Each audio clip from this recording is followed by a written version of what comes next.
kindergartners right now are going to be doing jobs that aren't invented yet, for solving problems that we don't know exist yet.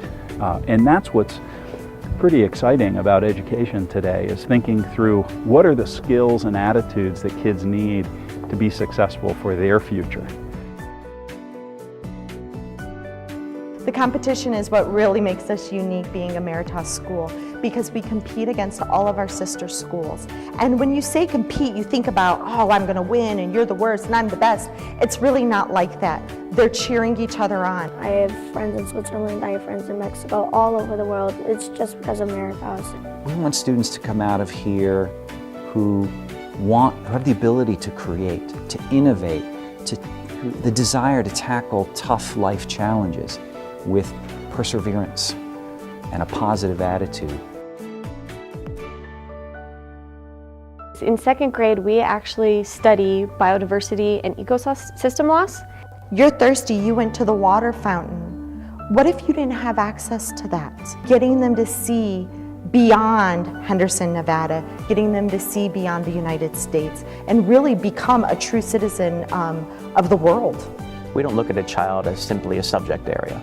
We look at the whole child, and we try to partner by developing really strong relationships between the teachers and the students so we can best support the children and their development, social, emotional, intellectual, as well as their personal growth.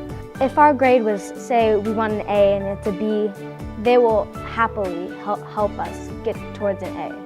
They teach you not to self-doubt, but at the same time have that little bit of doubt that pushes you forward. The teachers take a personal interest in the students, and they look at each student for what that student is. We're blessed in many ways that our kids can go and experience that type of school, and you know, it's an experience that you know, I'm very happy to give my kids, and there is an expense involved, but we look at it as a very worthwhile investment in our kids. Our kids are getting a lot out of the school.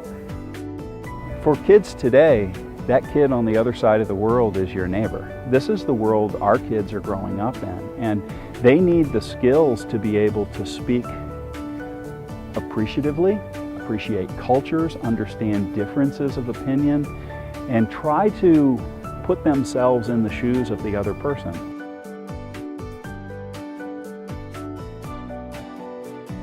We're a school of 500 students.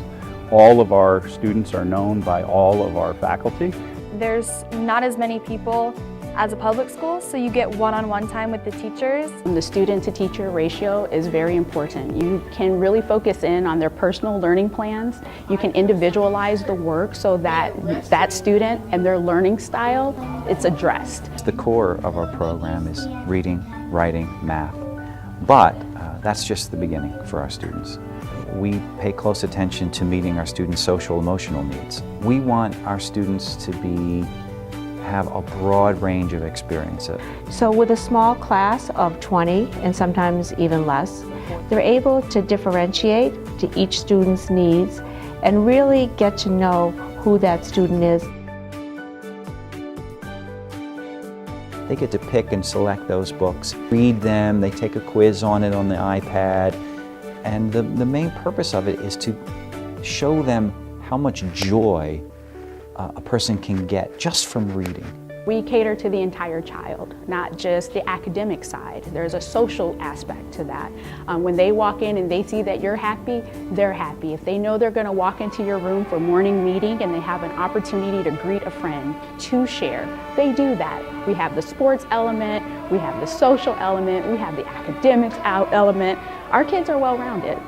To be able to solve complex real-world problems, to be able to think critically about the information that they're being exposed to, and to be able to reason on a high order, which means to be able to create. I think the more exposure we can give to our students where they're being educated in a way that they do not find mundane and boring, the better off they're going to be, because then they truly become lifetime learners. I don't think you can compare us to any other school from the terms of the personal attention that each student gets. At the end of the day, I know every single one of my students. I know their strengths, I know their weaknesses. My daughter's a student here, and I wouldn't put my daughter in anything except the best school in this valley.